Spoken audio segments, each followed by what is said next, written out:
Hello, everybody. This is Mike Harrell, and today I'm going to do a little interview with Richie Mcgreevy, and he's out of Luton in the UK. That's the name of the town, and he's had experiences with the Sasquatch people, or known about them, since he was 4 years old. So this is kind of a rarity because there's not a whole lot of buzz. There's not a whole lot of people in the UK, in England, that are consciously aware of the Sasquatch people. So could you start to tell your story about from 4 years ago, or what's happening now?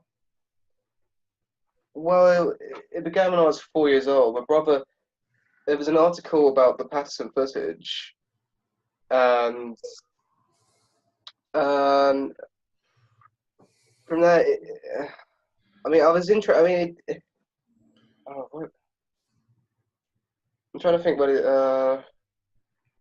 happened then. Where else did? Because I wasn't particularly hooked on it at first. I thought, I might be going to suit. I didn't know what to think about that first.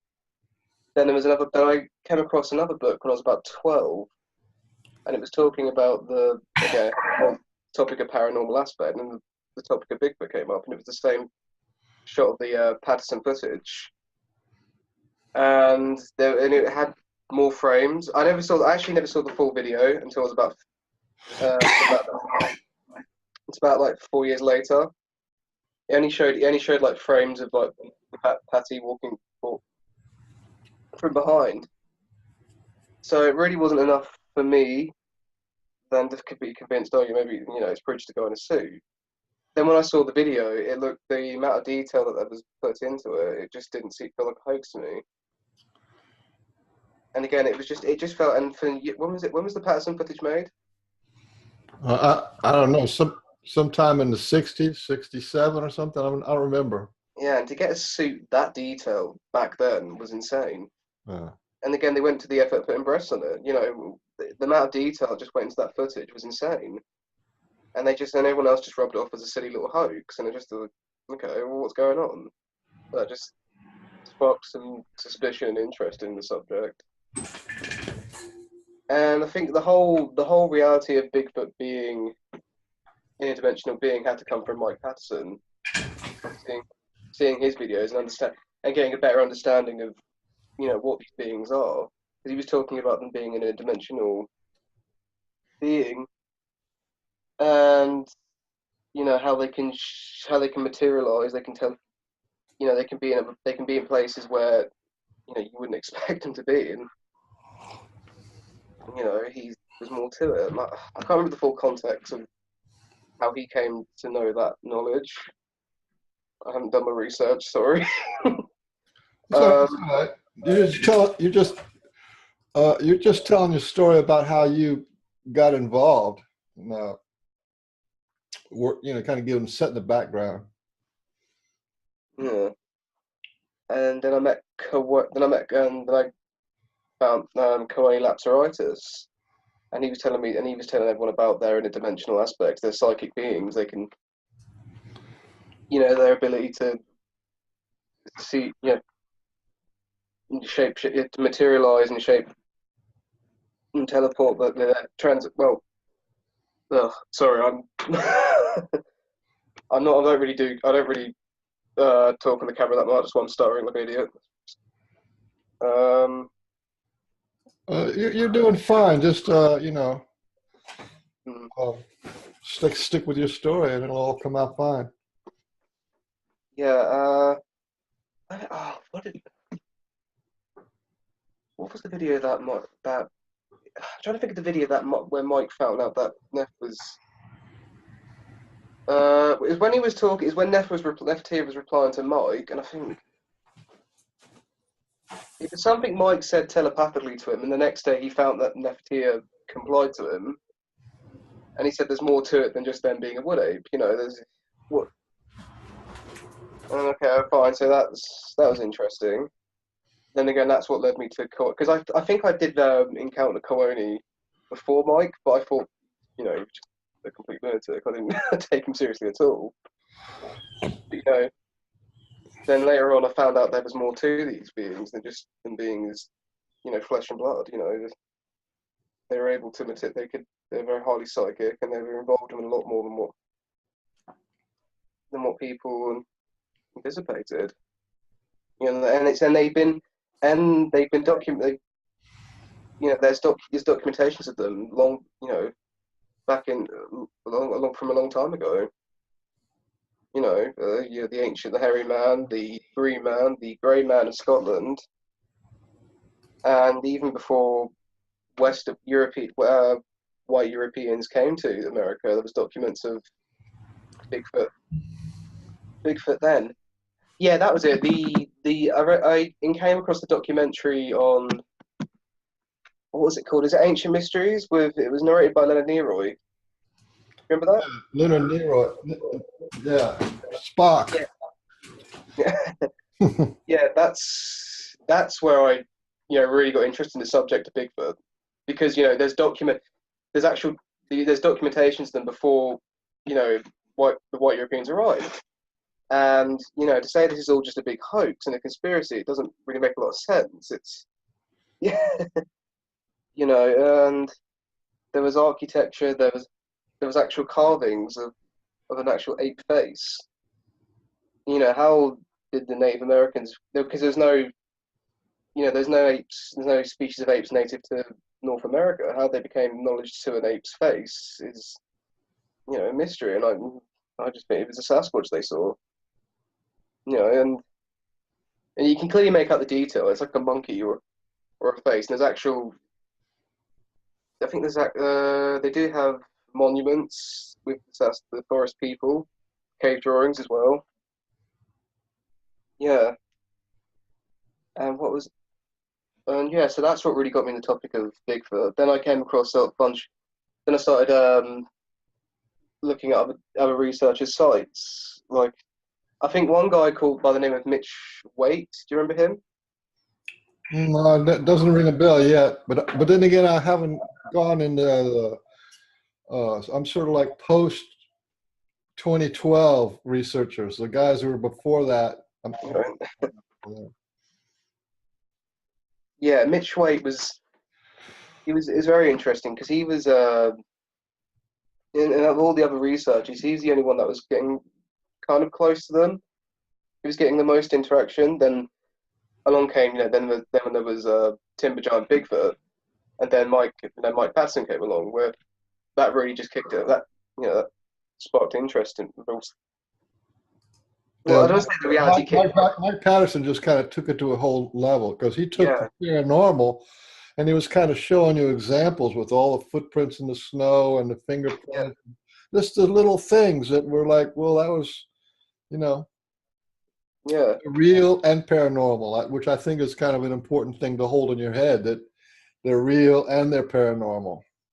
Yeah, and the fact no one, this is why I still consider his videos legit, because no one can ever recreate the vocals of Nefertiti. They can never replicate it. It's impossible. It's, you know, it's just so out there. You know, and it was where I think one video where he said he found a marble inside his car when he was out talking to them. You know, Neff had actually materialized a marble inside his car, which is strange. You know, I mean, some people can say what they want about Mike Patterson. He's a hoax, or he can, you know, it's fake. But I've also had paranormal experiences when I was a kid, so this is why it makes sense. I have a story about them putting this little pencil. Mm-hmm. This is a little pencil that they have at the grocery store, so you can fill out your lotto. That's what it is. And I went to the grocery store and I get these 5-gallon, those plastic 5-gallon jugs of water, you know, and you put them in, put the jug in the machine and you put in your money and it fills up full of water. So I was at the grocery store doing that. And, when I got home, this little pencil, which was sitting on a counter next to my jug, was inside my 5-gallon jug of water. To me, that was like a little, you know, there's no way, because I was the whole time that the jug was filling up, I could see the machine out of the corner of my eye. There was nobody walked over to my machine. So, and then I went there and picked it up, and so little things like that was just, they let you know. So, and for him, it was a marble. For me, they play little tricks. You know, they leave signs around. There's a little stick lift they gave me. It's like, you know, but I'm in metropolitan Miami, you know, so I'm into suburbs of Miami, so it's not like I'm in the woods at all. Yeah. Luton is there's hardly any like wooded areas. It's mainly suburbia. I mean, the place I go to, you know, there's not even, despite its hills, but there's not much woods over there. Yeah. Listen, I have a friend in Manchester, of all places. I mean, I think Manchester has like a one lot of woods next to the airport. That's it.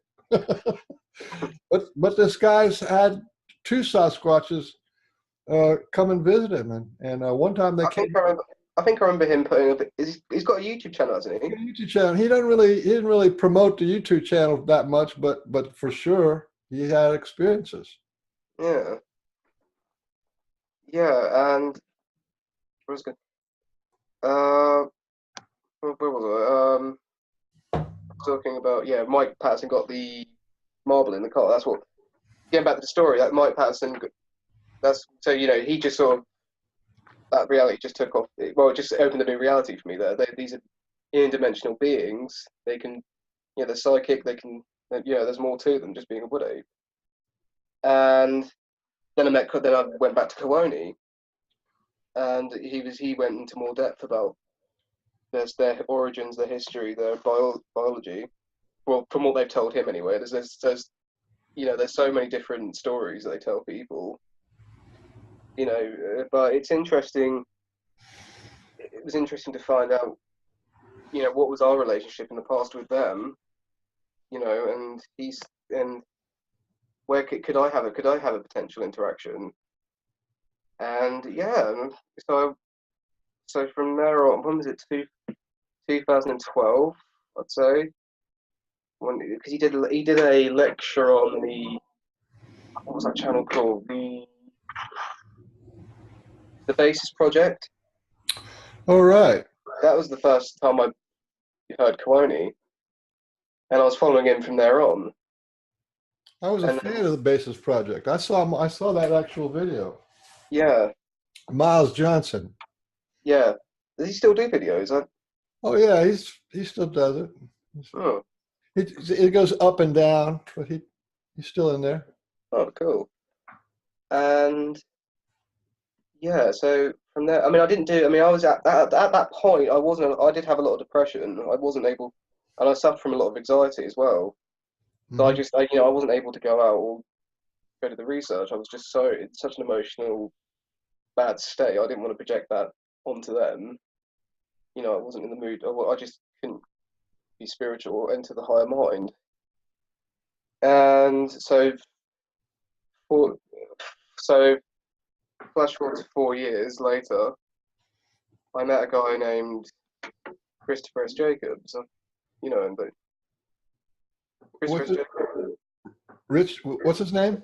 Christopher S. Jacobs. Oh, Chris Jacobs, yeah. Yeah, Chris Jacobs. And I met Chris Jacobs and Kat Hansen. Right. And then, because they told, and I have done a session with Christopher on the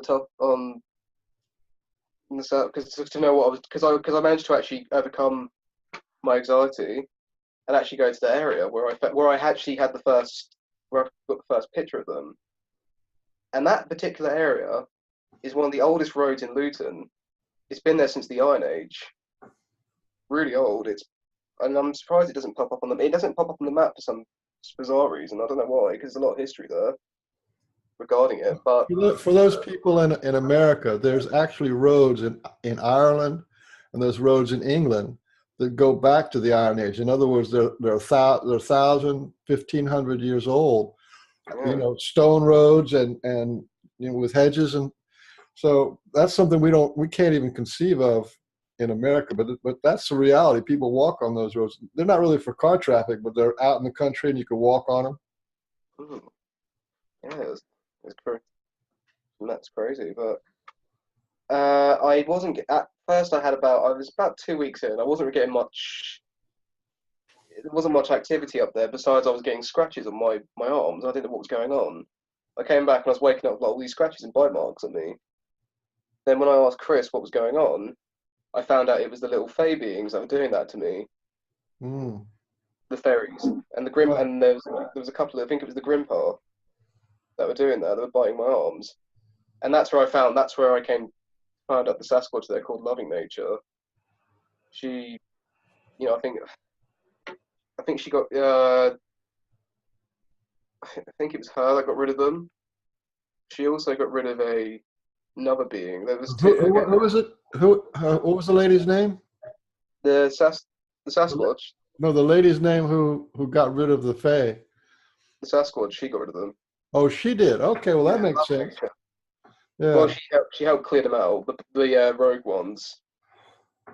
Yeah, because I wanted to know what was going on. Where am I getting all these spite marks from? And she said it was them. She said it was they just don't, because again, it's right next. The area is right next to an active road, and on the other side is a golf course, and they're angry at people. They were angry at people. They built that construction there on their sacred land.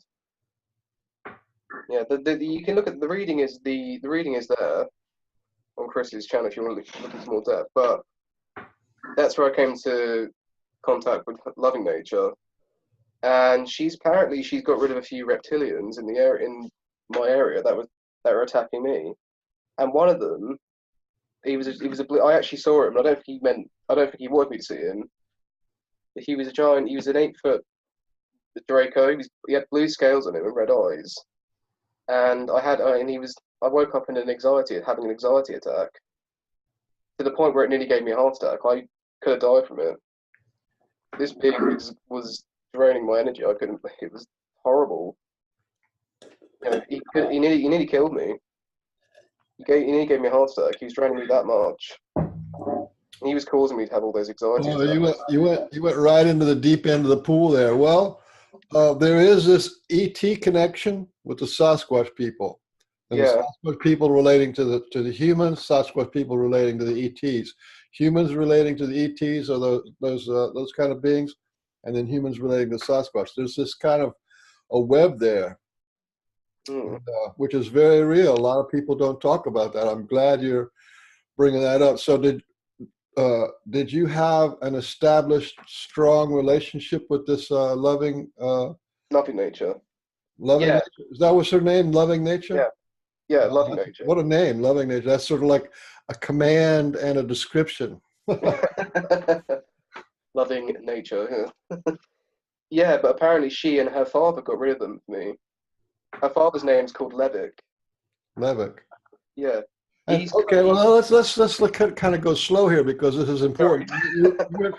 You went from like, you know, watching videos, and all of a sudden you're being attacked by the fae, which are very real, by the way. I used to live in Ireland in the summers for like 12 years. I know a lot about the fae. I'm from Ireland, so yeah. Yeah, that's how I was wondering. That Mcgreevy, that's Irish, right? Hmm. Yeah.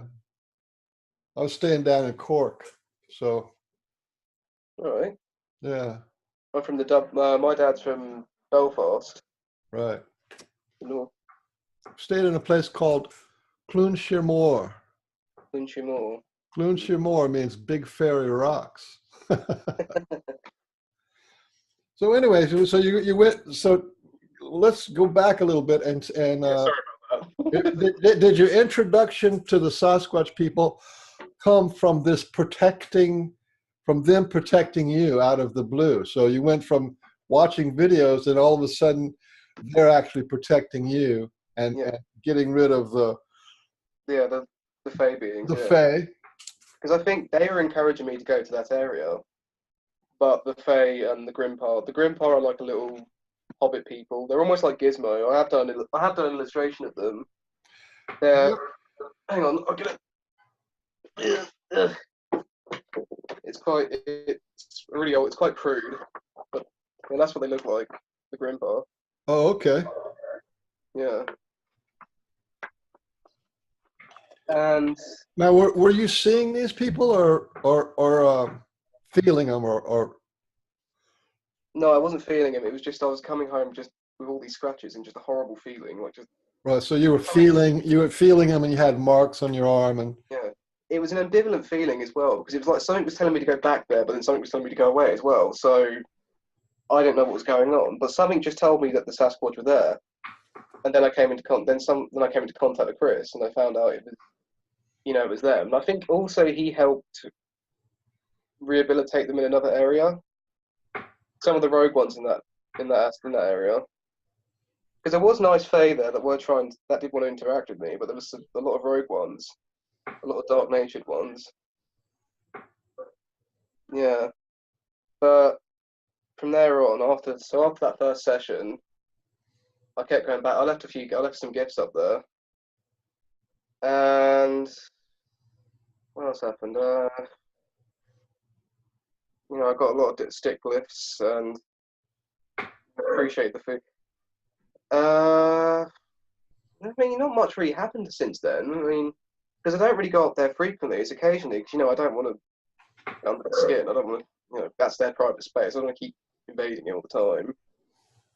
And so I arranged a second assessment with Chris, and that's where I came to find out about Levic, her father. He's a 12-foot Sasquatch. oh, And he's top to bottom in armor. he's what? He's top to bottom in armor. He's completely coated in armor. Oh, so he's a warrior kind of. Yeah, sort of like a warrior. He's also got a huge staff as well, and a big gun. And his gunlet I think it's on his right arm, is a bionic gunlet. It's a bionic. He is tuned into nature, but he does prefer technology. Well, that's interesting. Yeah, and I would love to see him one day, and loving nature as well. And I feel like that day will come relatively soon. But he also mentioned he had said the way how, because I asked what happened to Draco, that one that was taking energy, and I don't know if it was that specific one, but he says they usually shrink biomatter. They can take large specimens and turn them into put them in like these little tiny biotubes. They can shrink them. That's because they don't like killing any being. They think every being deserves a second chance. So what your contact even to this day is more on a feeling, intuitive level. Yeah. Because you found these names that Chris gave you the names of these beings, or did they give you the names? They gave Kristen. They gave me the name of one of the sons. His name's called Lawstar.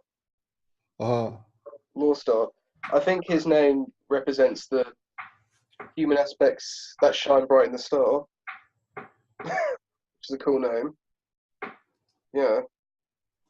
That's the metaphor of his name, Lawstar. And there's two more. There's five. I think he's got 5 children. 4 daughters and one boy. Yeah.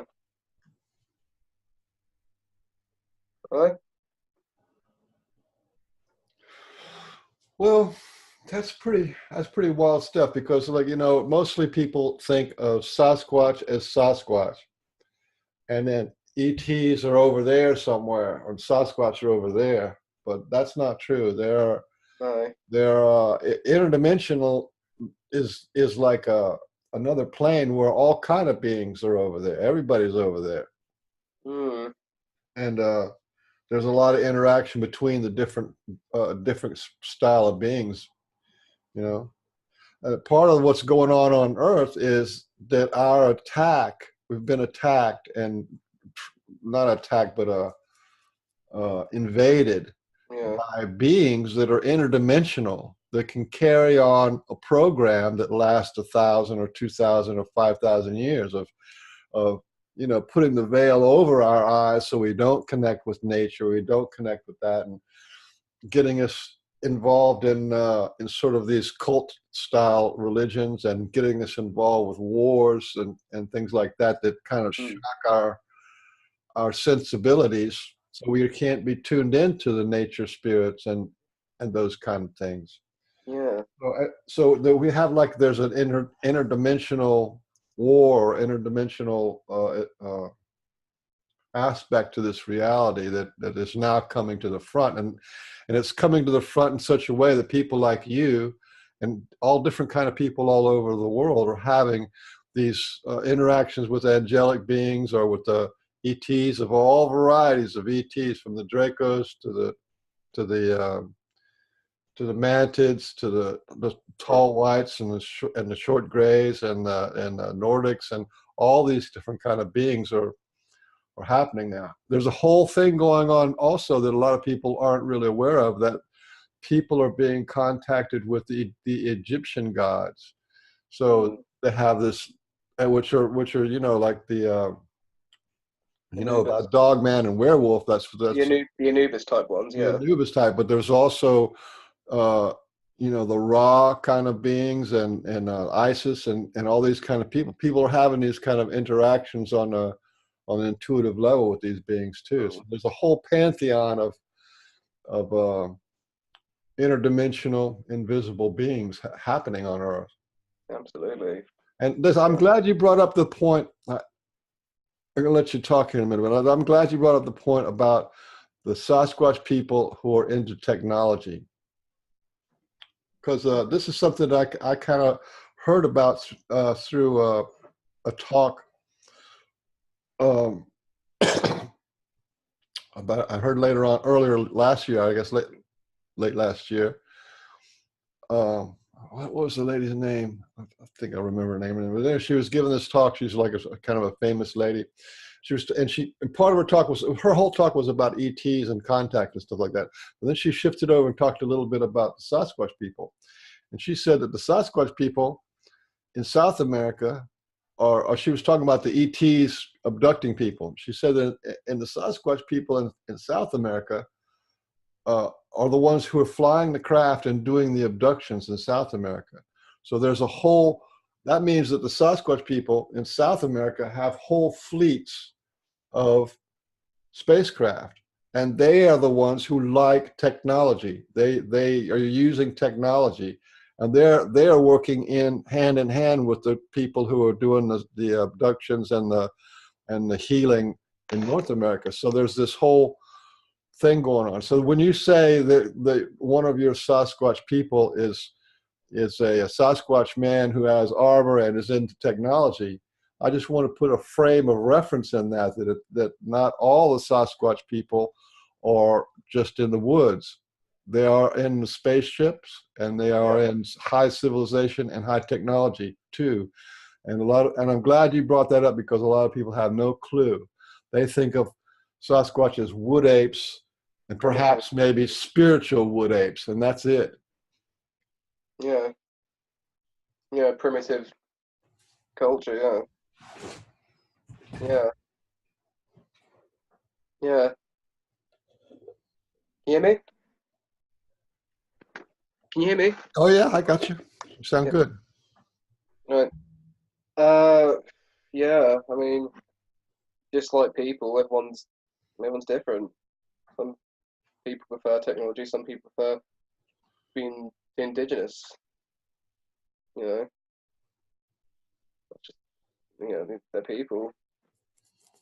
What else? What I tell everyone?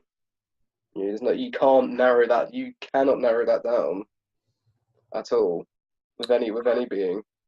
Yeah, and you can't really pigeonhole people, because even the Sasquatch people who are in the woods, there's too many stories. I've heard at least 8 stories of Sasquatch people being taken out of the woods, go on to craft, and then other stories of them coming down as orbs out of a craft and then manifesting into the woods. So that means they have like a taxi service or a transportation service that they're being in alignment with the people who fly the big craft. So, and that's been reported of them showing up in strange places in Europe. They just, there's no reports of Sasquatch, and all of a sudden there's a few Sasquatch walking around doing some kind of project, and then they disappear. So there's this whole transportation thing that people don't really understand, that they can come and go on craft, that they may not be driving the craft, but they're being transported on craft in different places around the world. So there's that connection too. Yeah. Yeah. But according to me and Loving Nature, and getting back to the story of me and her, we do have a long incarnated relationship. It dates back to Lemuria. The Moo people, Moo men. Yeah. Dates back to, and apparently I was an architect back then. I was one of the main architectures, chief architect. And we've had, and apparently we've had like constant relationship. It's been, how do I explain it? It's been like a loop me and her have had over the years of generations or incarnations. We've met each other, then we split up again. We've met each other, which is pretty cool. Yeah. Well, I wanna back you up on that too. Is my memory has been taken back to the time of Lemuria, actually the war in Lemuria, and that was a real deal. And that at the war in Lemuria, and at the time of Lemuria, humans and Sasquatch were close, conscious. It wasn't any of this hiding business. Well, there's even documentation saying there was large giants that walked amongst people in Lemuria. Yeah. Yeah, was it that? What hieroglyph was that mentioned in? Was that in the Babylonian text? I have no idea. I think it was the Babylonian. Walk amongst people in Lemuria. Yeah. Yeah, I can't remember where it was though. Well, if you wanna know a historic account of the war in Lemuria, you can look at the Ramayana. The Ramayana is a whole epic thing. It's like, I don't know, it's a huge one of the key epic tales of the Hindu religion, and in which Hanuman and his whole tribe. He was the king of the mountain gorillas, the mountain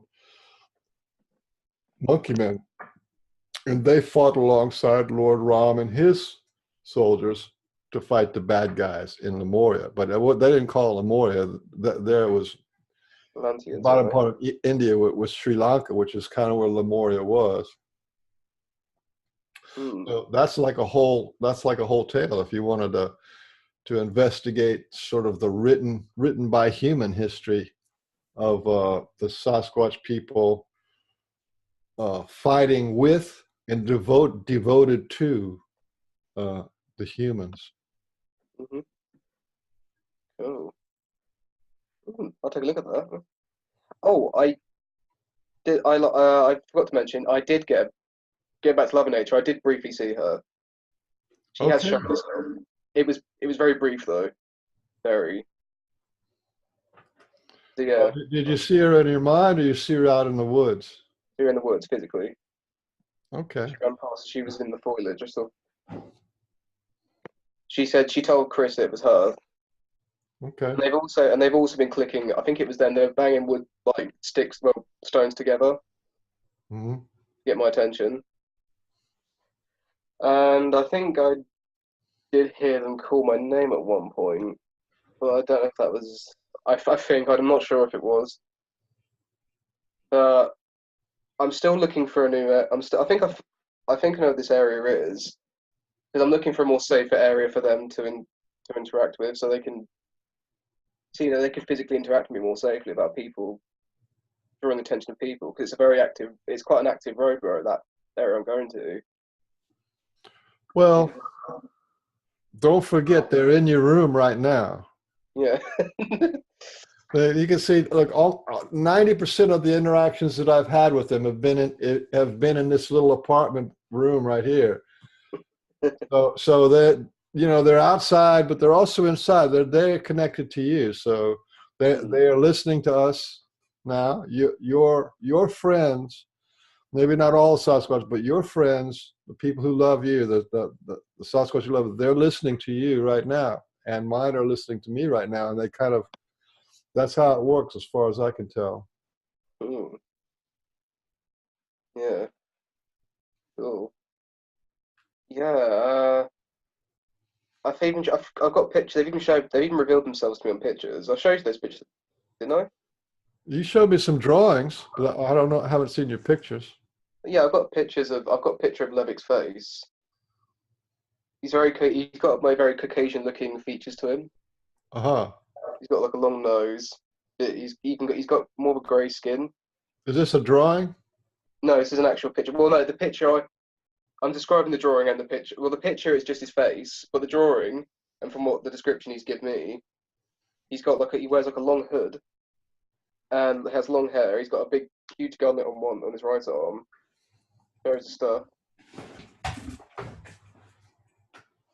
Yeah, and loving nature. She's Caucasian looking. She's a redhead Sasquatch. Okay. She's a very pretty redhead Sasquatch. And Lawstar, I haven't seen Lawstar yet, but he's similar to Levic. He's got like giant Buddha beads that go around Uh-huh. his neck. I think I did show you that drawing. Now, like these people you've seen in your mind's eye, is that what you're saying? Yeah, Okay. they're Yeah. using they reference a lot of media, the creative media, to show what they look like. They said apparently from what they've told me, they said they inspired a lot of modern day, character designs in gaming. Uh-huh. Yeah, because Levick he's incredible to look at. He's, if I told anyone there was a Sasquatch that was wearing, you know, that looked like a knight or a Templar knight, they would say, well, you'd think I'm insane. They just think the games have gotten to my head. Well, they're interdimensional beings, and so when you're looking at them in your mind's eye, or they manifest it in that, and on that level, they can look anywhere they want. Yeah, There's not, they don't have to play by the same rules that humans do. yeah, good point. Yeah, yeah, Yeah. yeah. I wanted to ask you. See, where you started off and you kind of mumbled a little bit. Sorry. You mumbled a little bit about your emotional traumas and dramas, and then this transformation happened. I like to talk about this because I interview some people from time to time. Is that when people get in contact, any kind of contact with the ETs, or any kind of the interdimensional beings, or even the angelics, or any of those kind of people, or the people who have near-death experience, there is a change in their life. And so, like for you, you said you resolved some of your inner conflicts and some of your uh, Yeah, paranoias and stuff, and some of it was a manifestation of these interdimensional attachments or whatever they are, and some of it was just psychology from growing up in this kind of crazy world.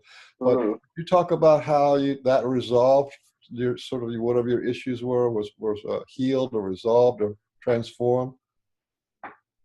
It, I don't really, I don't really dwell on it as much. I don't ruminate at all. I look over it and it's, I just, it's laughable really. The silly things. I don't understand. Well, for me anyway, it was just silly minor things that used to just get to me to the point where it was ruining my life. I So had stuff. you'd be in depression or anxiety, Yeah, right? and that Draco just had a field day on it. He was just, sucking me up like spaghetti. But now I feel so much better. I don't ruminate on it as much as I used to. I can actually go out. I don't have most of my fear's completely gone. I don't have much fear of I don't have fear of ridicule anymore. If people want to say my pictures are a hoax, then okay, say what you want. That's my experience. It's only a matter of time before they have theirs. You know. Well, that's pretty profound to say that you were intimidated about going out and being with people, and now you feel more relaxed, and Hmm. you just feel better about yourself, and you don't have anxiety as high of an anxiety, and you don't have this sort of a depression feeling. So all this adds up to some pretty profound life changes. Yeah. Plus, you went from being an isolated, alone person to now you have a whole pantheon of beings that are available to you. So you're not alone on that sort of inner level. Mm. Yeah. It's been a wonderful change for me. Wonderful. Yeah. And I am considering going back to college because I want to take up an art career. Because Well, that's one of the things. Like this outfit free, the Foundation for Research into Extraterrestrial Encounters.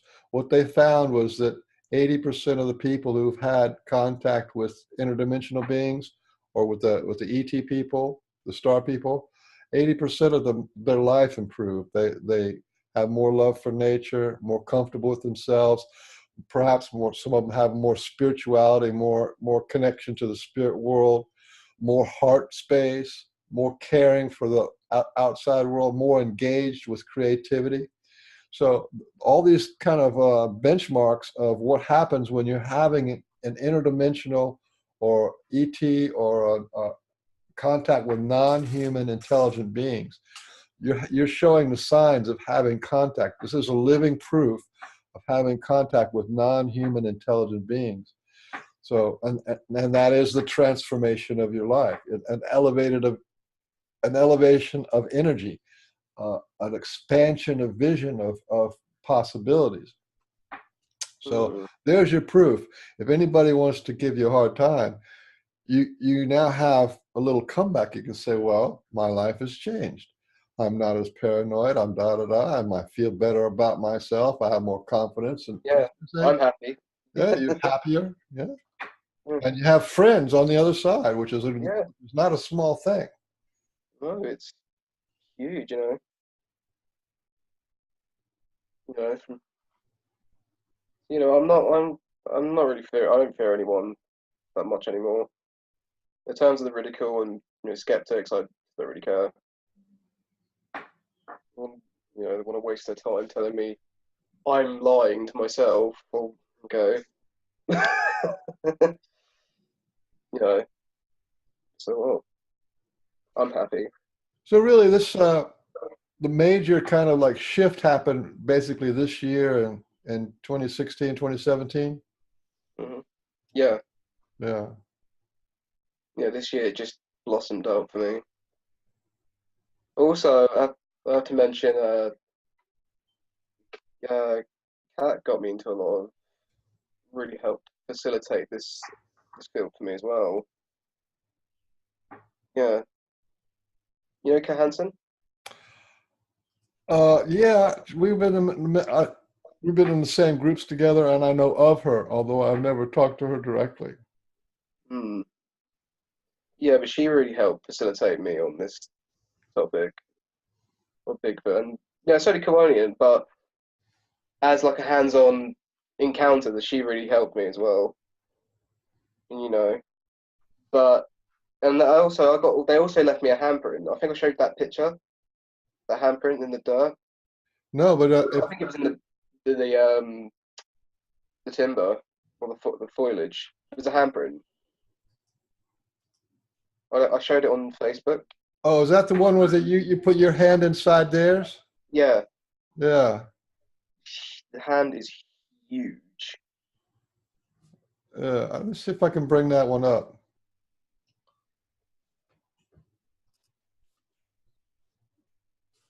Can you see that one? Yeah, that's it. This is it right here. Yep, that's it. So there's your hand, and this right here. Yeah, that's the. It's huge. That finger is like the size of my toe. It was huge. Whoops. Somewhere like that. Yeah. Yep. So that's pretty much evidence. Yeah. Well, that's Again, you're not in the Sasquatch capital of the universe. You're out there in rural. old blighty England. Yeah. Yeah. So any kind of little glimpse or something like that is a big deal. I know Yeah. I mean, some researchers haven't even got so much as a visual of them. I mean, they would kill for evidence like that. Oh yeah. It's quite that. I mean, I don't consider myself special. It's just it's just I just see them as my friends. I like to talk to them, and I just feel like I can be myself around them. Well, I think you're on the right track, because if you're going for the friend, family, friend, that's what you want, because you want companions. Yeah. Look out for you over a long period of time, and teach you and encourage you. That's it's the small things that are the big deal, really. Yeah. Absolutely. And that also, why I appreciate that evidence more is because I've been hearing some horror stories about people that have been dealing with Sasquatch for about nearly 2 years, and yet they haven't even so much got a visual nor a footprint or a handprint at all, but they're so convinced it's Sasquatch. Because at first I need to sort of have some sort of evidence to know I'm dealing with Sasquatch, and not some trickster or being that's trying to fool me. But that's proof there. That's just proof. That's just solidified that I'm dealing with Sasquatch there. Thank Christ. And I am so grateful for that bit of evidence. Really, I am. Even to show themselves in the pictures, I'm really grateful for them.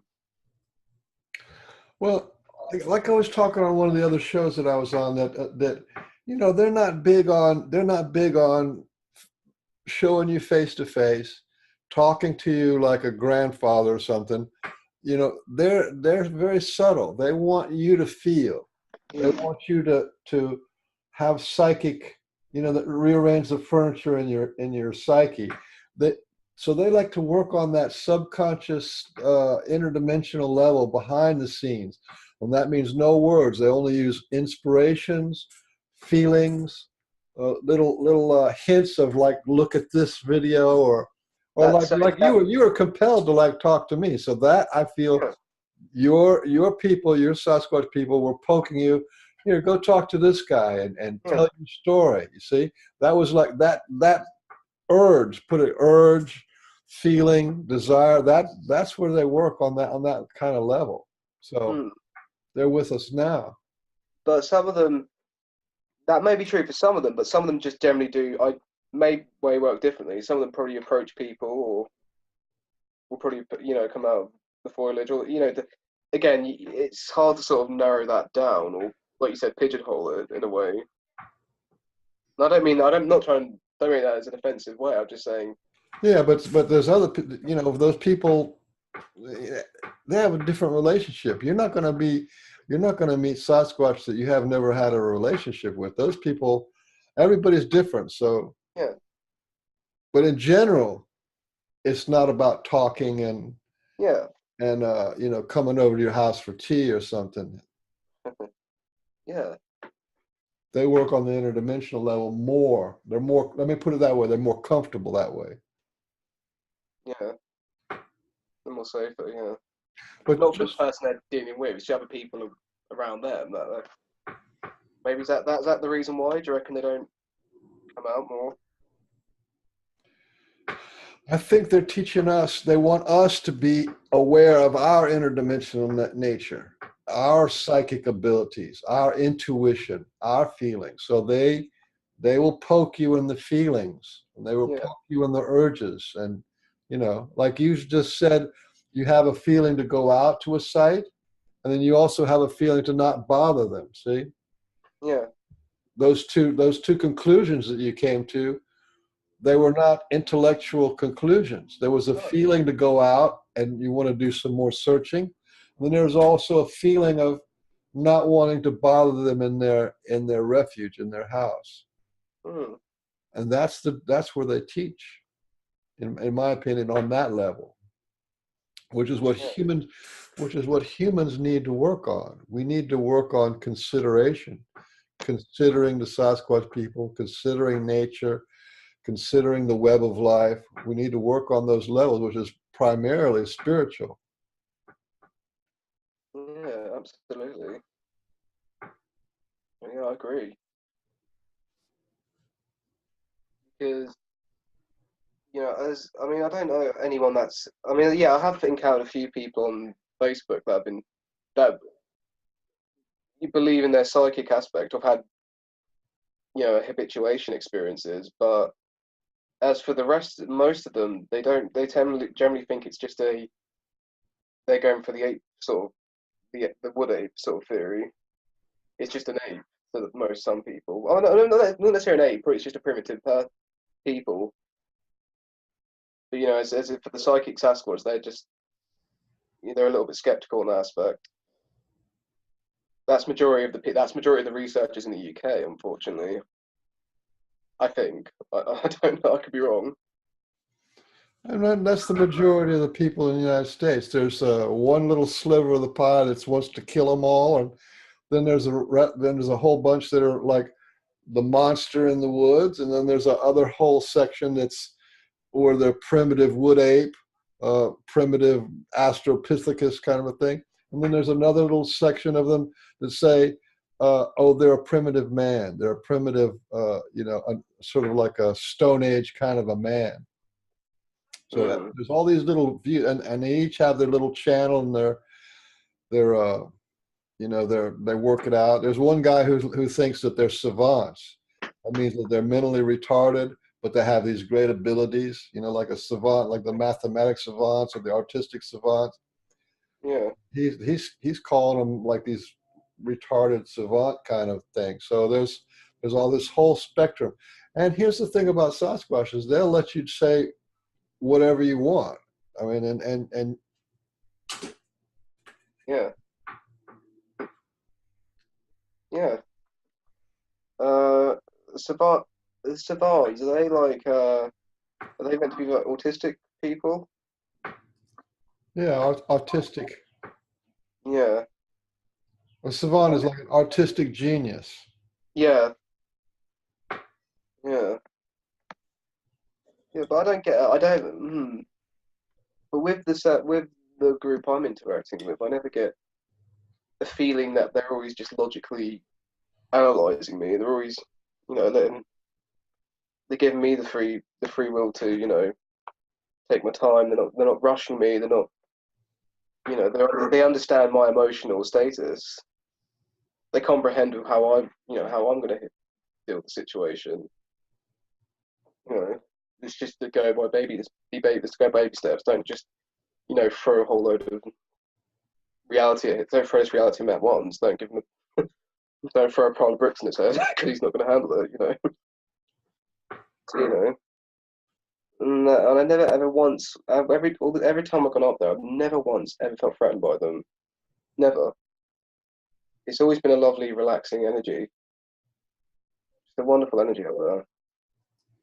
Well, you said two things. You said two things in a row, which are really profound.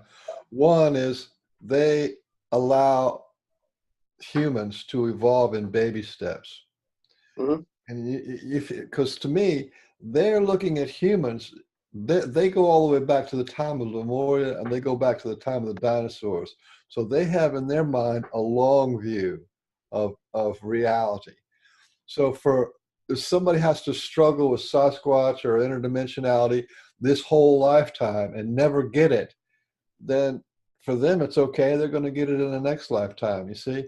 So they take this incredible long view with no pressure. They're just there, you know? So there's the baby step thing, which they just allow you to move at your own pace and they don't push. They just kind of have a little, give you inspiration. Yeah, absolutely. And then the other thing is, once you're connected to them, there's no fear. It's just always a nice feeling. It's always a comfortable feeling. It's never urgent or never conflict Yeah, or threatening. yeah. No If there threatening. is like, if there is a rush, people listening, if there is like a sort of rushing, if there is like a sort of pressure, you feel that they want you to like them as quick as you can, is in a sort of quick period of time, then there's something off to that. I don't know. There's something not quite right about that. That might not be a Sasquatch you're dealing with, because these guys just. Well, I shouldn't. No, Again, I agree for the most part. that's me narrowing it down again. I shouldn't. Unless it was some kind of, because they do have an urgency, like if there's something like you're going to get in a car wreck, right, and or something like that, they might have an urgency thing for you to change Yeah. your direction that day that you're going in. But other than that, there's not really an urgency. But there is things they want, like they want to be heard, talked about, and they want to be introduced into this reality. So there's a little bit of you figure back in the year 2000, there was no talk about Sasquatch, and now here we are in 2017, and there's maybe 40 or 50 Sasquatch channels on YouTube. So there's a whole block, and each one of them is putting out video after video. So there's a whole blossoming of understandings and stories, and Yeah. Yeah. It's been a phenomenon throughout the. I say it really got pop. It's really branched out in the past 3 years. I'd say that's it's 2014 is where it really just exploded on the topic of Sasquatch, because everyone was just. It just felt like everyone went mad on the topic. Yeah, well, that was just from my experience anyway. Um, but have you ever experienced someone that has become a little bit too obsessed with them, and their energy, because apparently their energy is so powerful that people can get addicted to it? yes, I have. I'm not going to name names or anything, but what Yeah, happens of is course. if you don't have anything else in your life, right, and all of a sudden this kind of love energy or the excitement of Sasquatch or the mystery, and they're revealing to you something very special, right? Well, all of a sudden, that's the best thing that's ever happened to you in your life, right? Hmm. And for people like that, it's very easy for them to like try to like talk to their wife or their family about it, and then end up pushing them away. You know what I'm saying? Because I have this stuff, and so that they have a hard time interfacing with this reality because they have this thing that's so special to them, that's so big in their life and so important. Whereas if you're more of a balanced individual, then you can, or if you've been in contact with them for a long time, then you don't have that urgency to be what do you call it, a champion of Sasquatch or the town crier of Sasquatch. You're going around telling everybody. So there is that kind of You're not trying to prove anything. Overdoing it, yeah.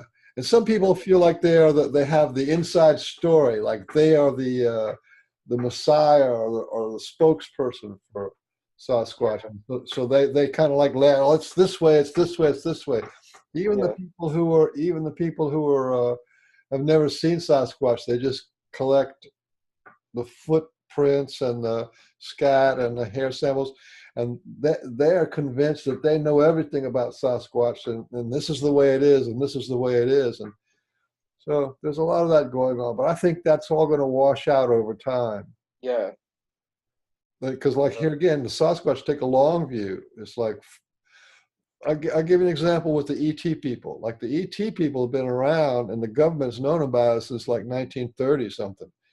But they did this long gradual thing, and then in the 60s they started taking people, and people, we could hear about that. And so from 30s, that was 30 years, from the 30s to the 60s.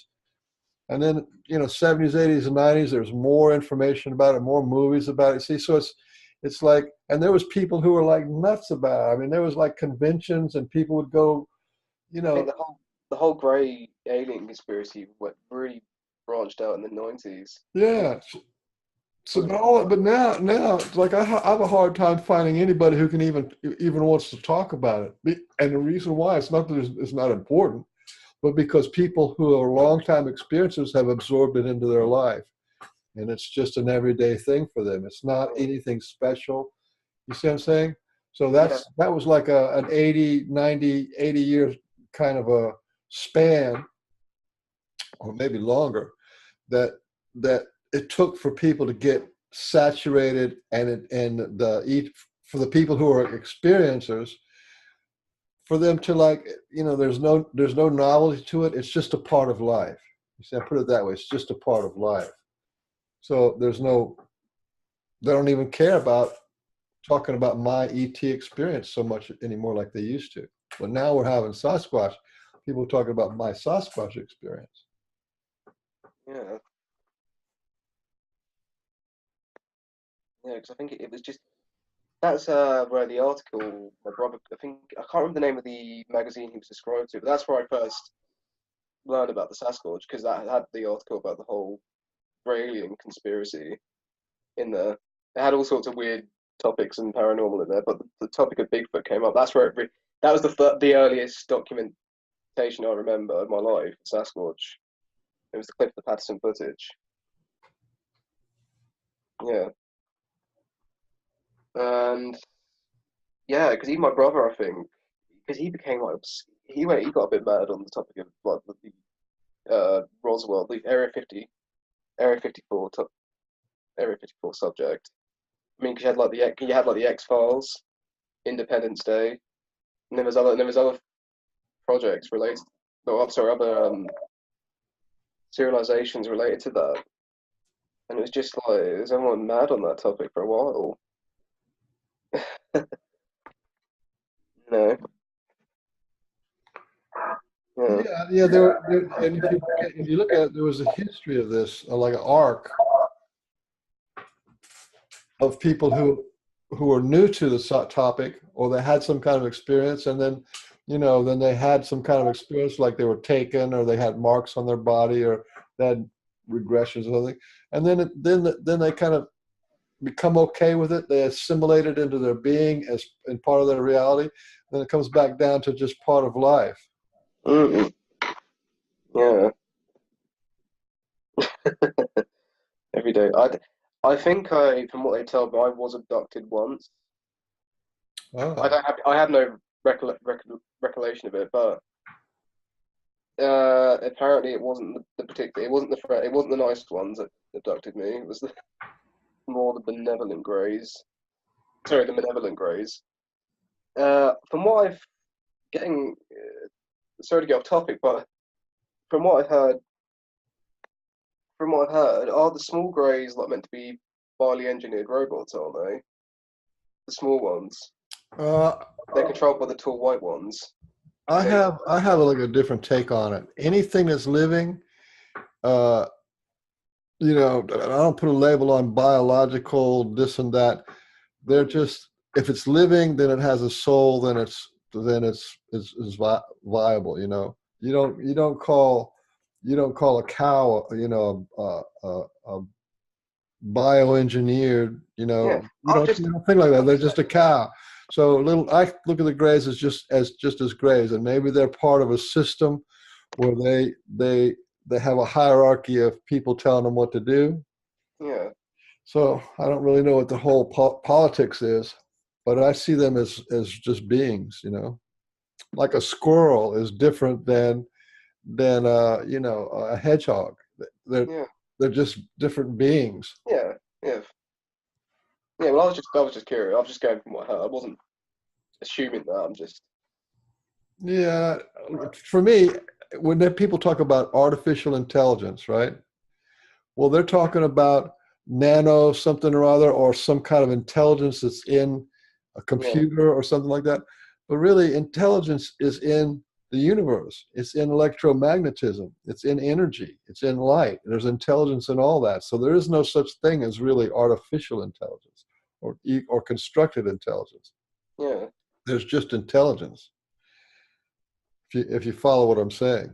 yeah. I understand. Because if it's a computer and artificial intelligence, well, that's because the only way that can happen is because of the interface between humans and what is already intelligence of Yeah, electromagnetism. yeah. Yeah, intelligence operating it. Yeah, Yeah, absolutely. Yeah, I understand.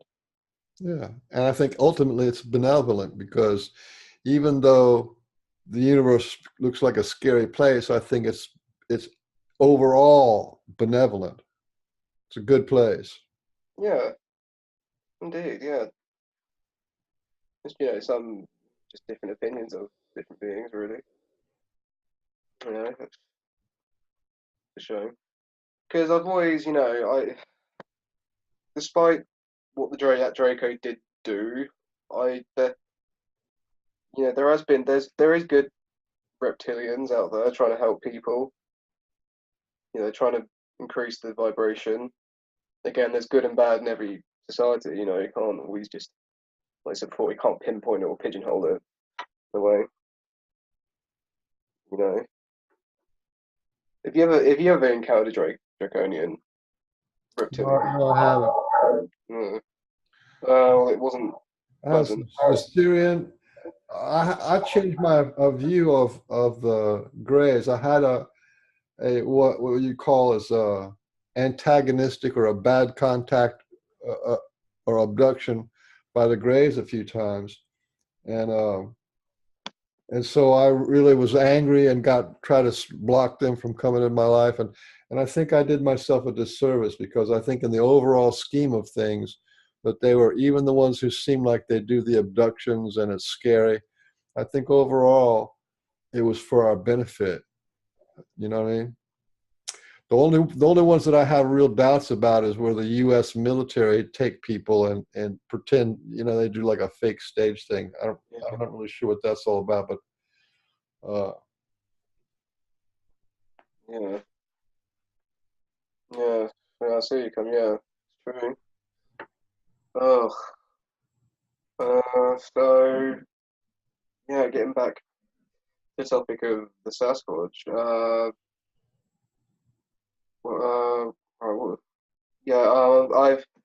I've been to another area in the hills, and it was quite far out this time. But as I went up there, there was a lot. Again, there was a lot of stick lifts. There was even like feathers put inside one of this old farming device. It was an old rusted dip-plated device, and there was feathers put in all around it. So either they were greeting me there or leaving gifts. I think it was them, or it could have been the fairy people. I'm not sure because I don't come back with bites or scratches on me anymore. So maybe they've accepted me as one of them. And apparently, I heard there's even green men up there, like the tree people. well, what's the difference between the green man and the Sasquatch? Is there do you think there's a difference there? Yeah, they're. I think the green man is just they're like a tree. They're an elemental. I mean, the Sasquatch are an elemental, but they're a lot more. I think the green man are very old. They've been there a long time. They're just like a tree, like the tree bird in Lord of the Rings. Right. Still So as that. but they can actually move around, or they can Yeah, just stay as still and hide. yeah, Hmm. yeah. They're elementals. There's a lot of elementals. I think I saw a video of the tree man. Uh, the video that I did with C. Wayne Wilson. There's a little clip in there on his channel where it just shows you this green man, and then the green man just disappears, and you could see right through him. And he was calling it Sasquatch, but I think what it might have been is is these green men that you're talking about. And there's that researcher named Matt Johnson, the Dr. Matt Johnson guy, and he talks about the Sasquatch people going into the trees and becoming a tree, and then coming out. So he might be interacting with the green men too. So and There yeah, might have been. him thinking that they're Sasquatch, but in reality he might be interacting with the green men, and and so it gets a little muddy right there. So The Sasquatch sometimes, from what I heard, they will use like cloaking devices. They'll sometimes disguise themselves as trees, sort of fool people.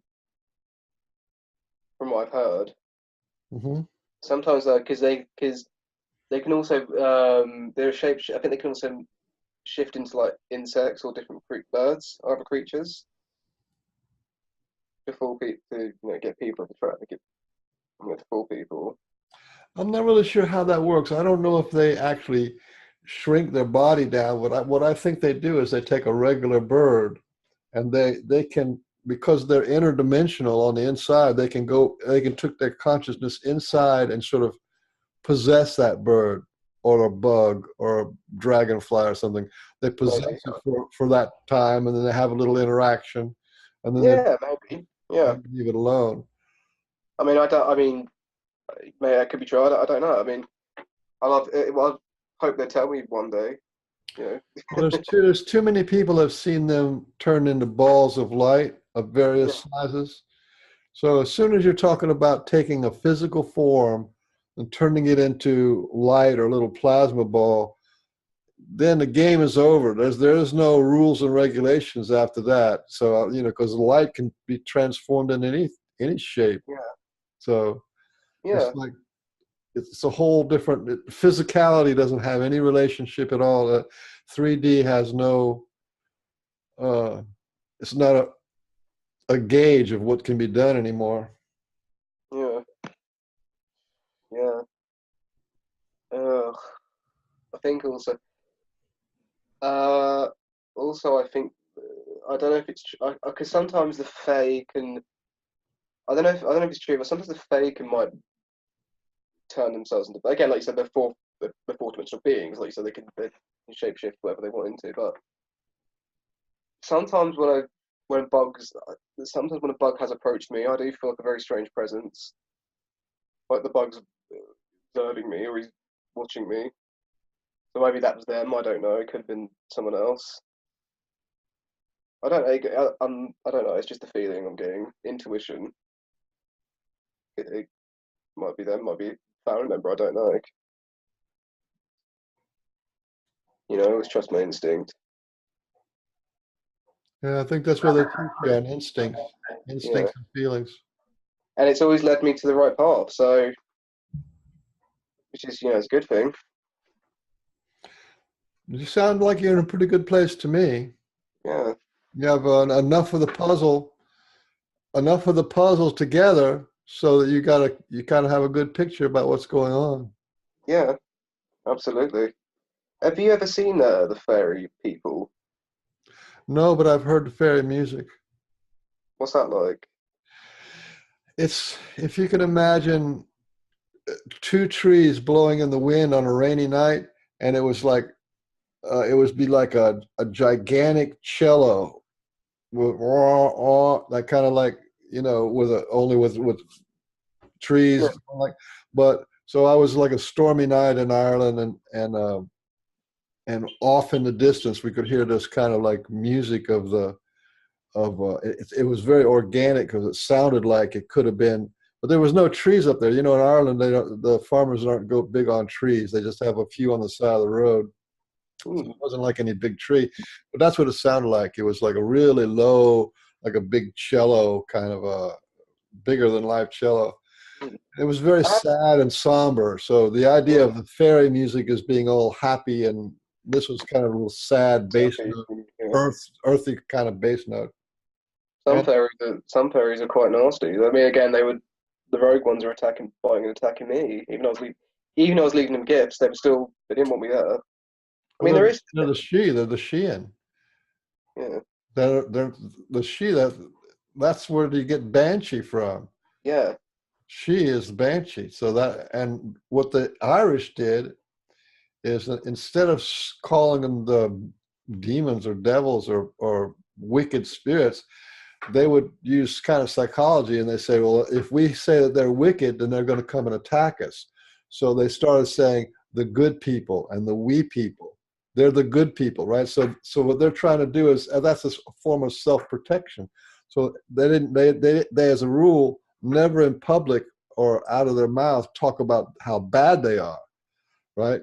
So that they're the we people, they're good people, you know. But in reality, they get really mad if you mess with the land. Yeah. And if you move the if you move the standing rocks, they won't put up with the standing rocks, and that they do a lot of things that they can devastate the cow's milk, and they can make a whole village sick, and they're nothing to play around with. They are the Grimpa are the same as well. Have you ever heard the story of the farmer and the hogboon? No, I haven't. It's where I think it was Scandinavian in a farm it was in Scandinavia. Apparently, this farmer who was interacting with this hogboon would frequently leave him food. On a daily basis, he would leave him food. He would keep up this routine. He'd leave him food, pour milk over the mound. But as he stopped doing it, the hogboon got annoyed, and he started started jinxing the house. He started contaminating the cow's milk, making his life a living hell. You know, it's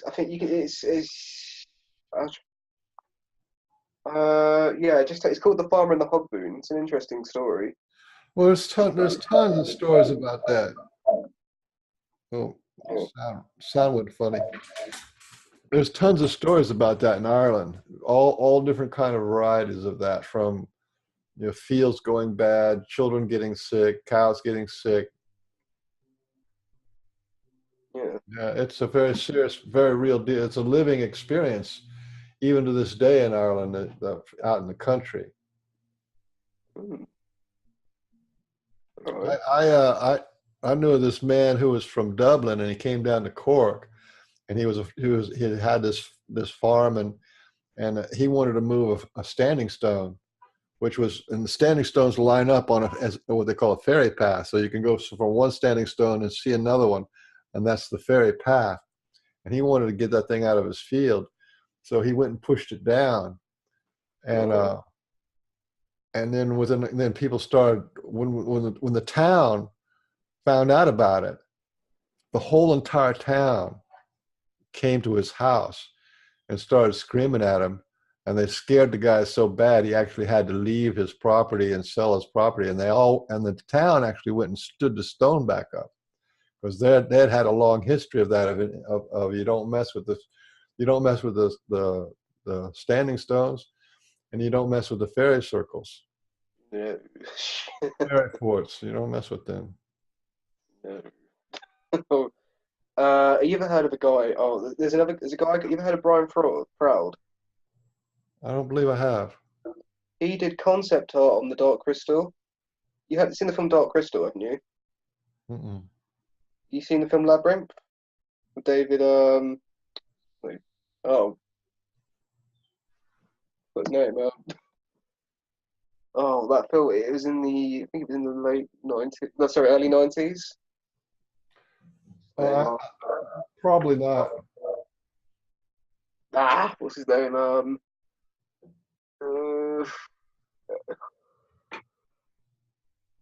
David Bowie. That's it.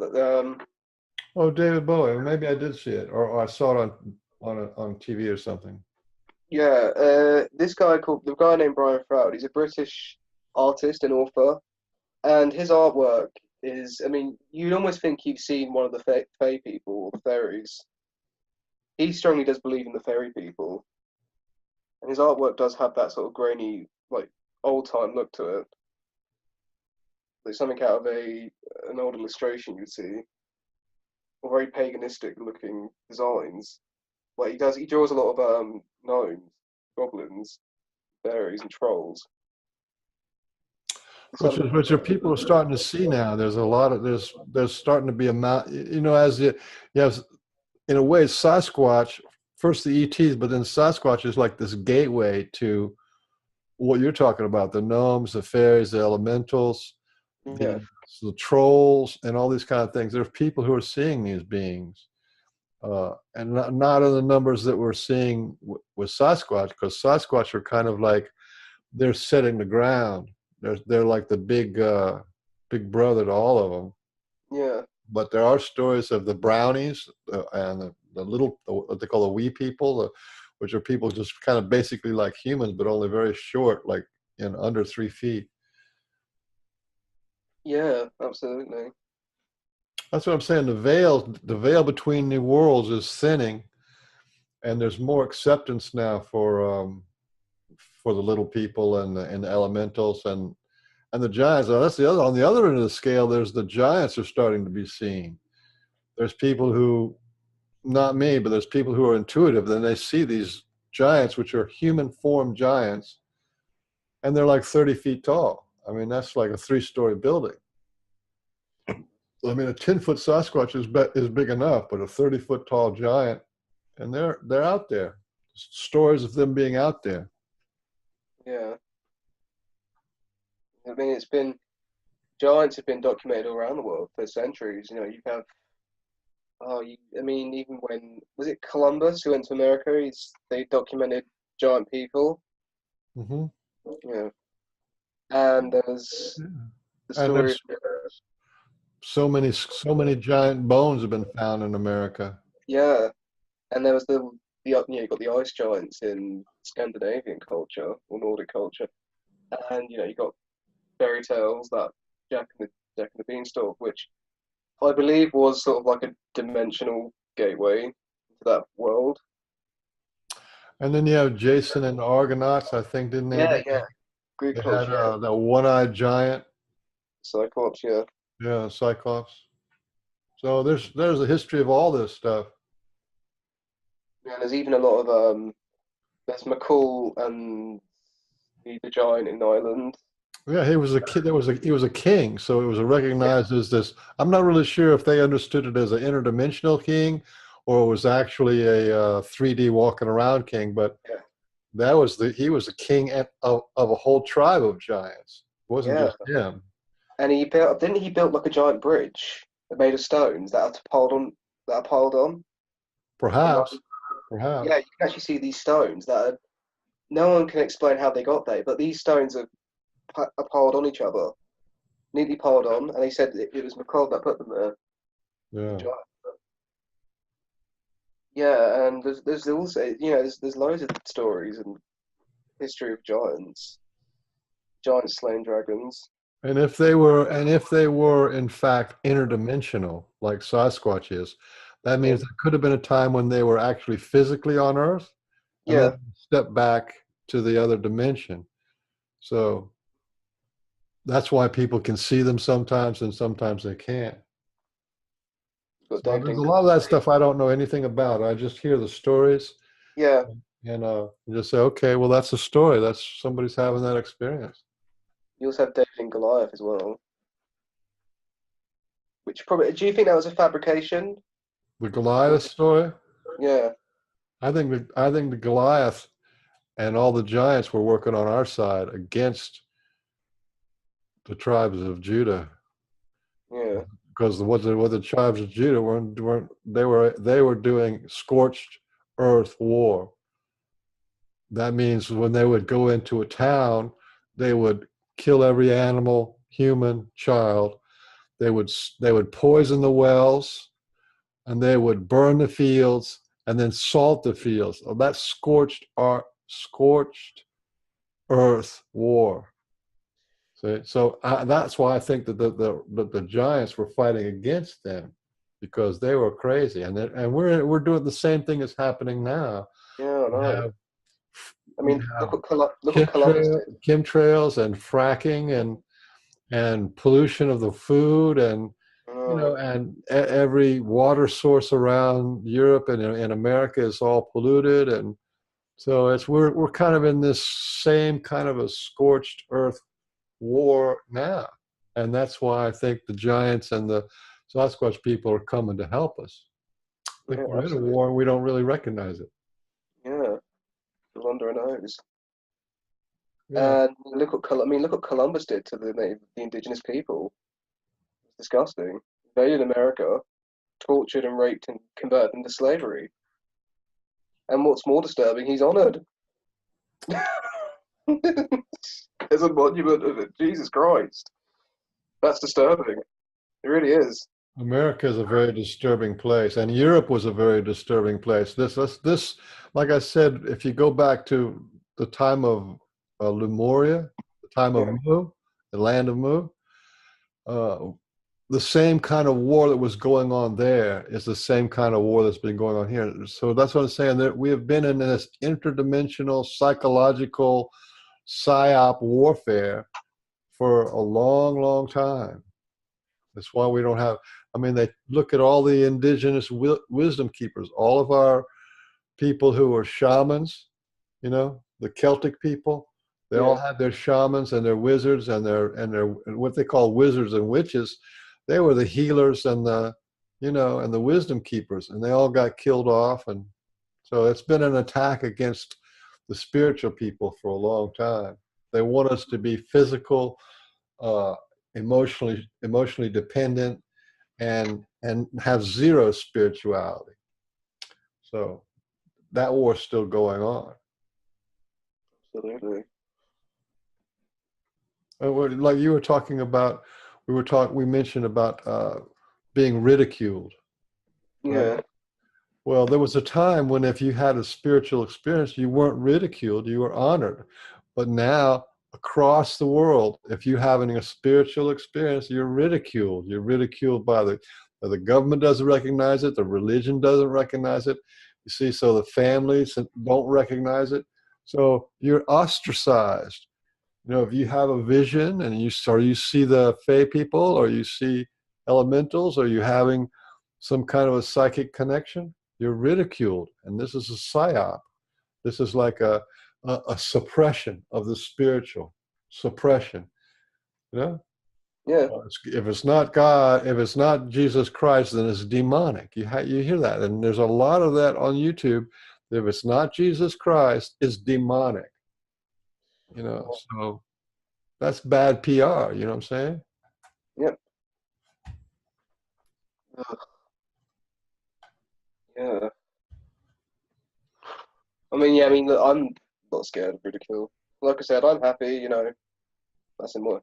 You know, people around That's me. what I'm saying. Once you get on the other end of the curve, it's no big deal. It's a part of life. Yeah.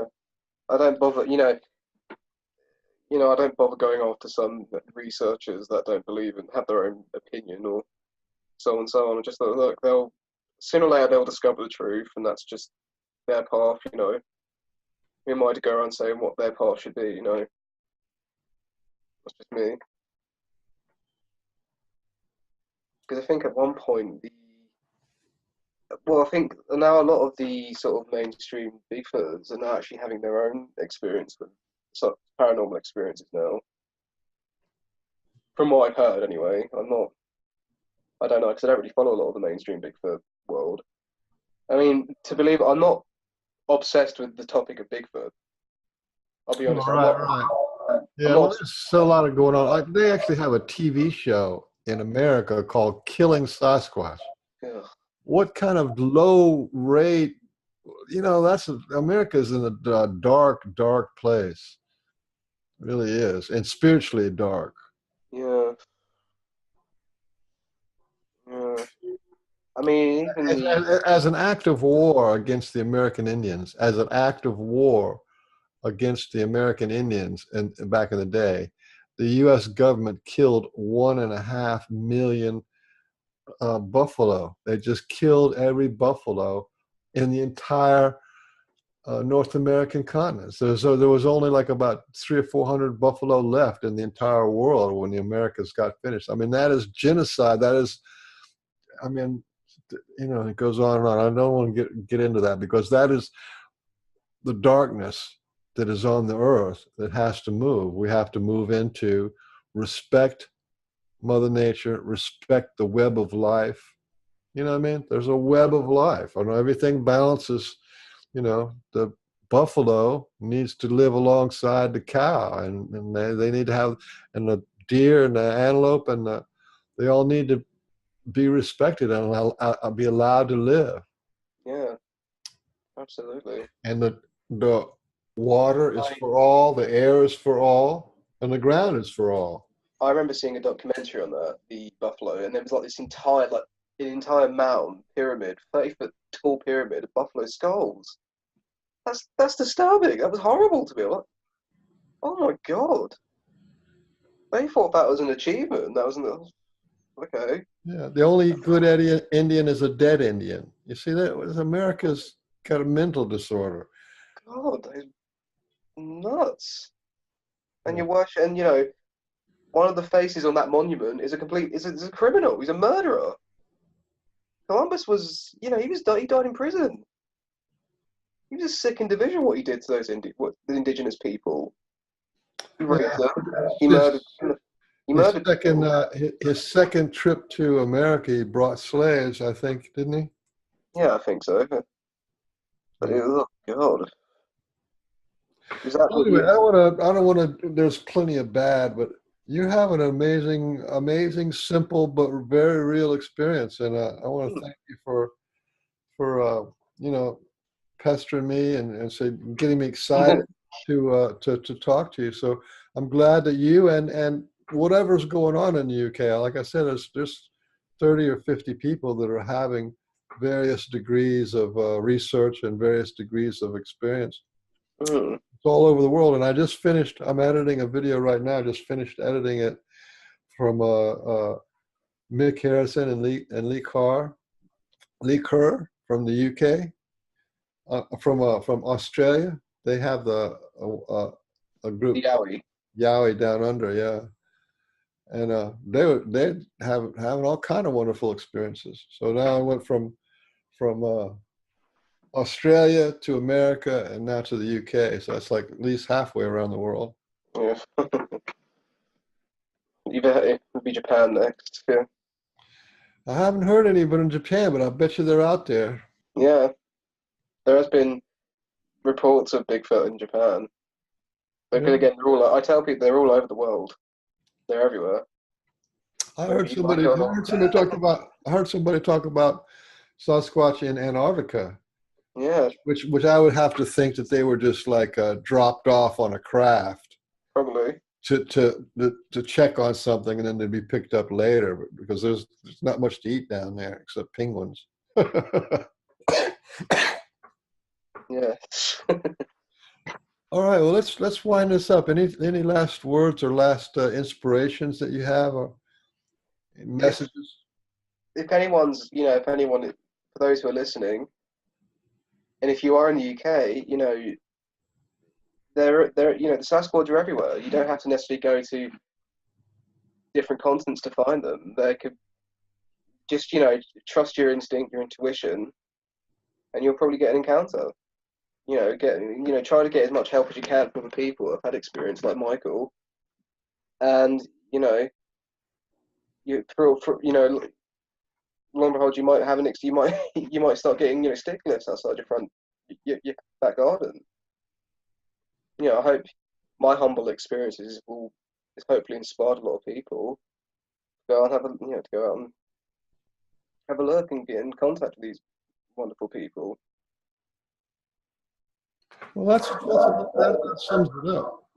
Yeah, absolutely. And it's about the heart. You want to be friends with them. It's about being friends, heart you know, be yourself around them. That's the yeah, key. yeah. There is no point putting a false sense of security on, because they'll just see right through you. Well, I want to say thank you very much for Richie for giving me your time and telling me your story, because Privileged to be here. yeah, it was good. Thank you. Yeah, thank you. Bye bye.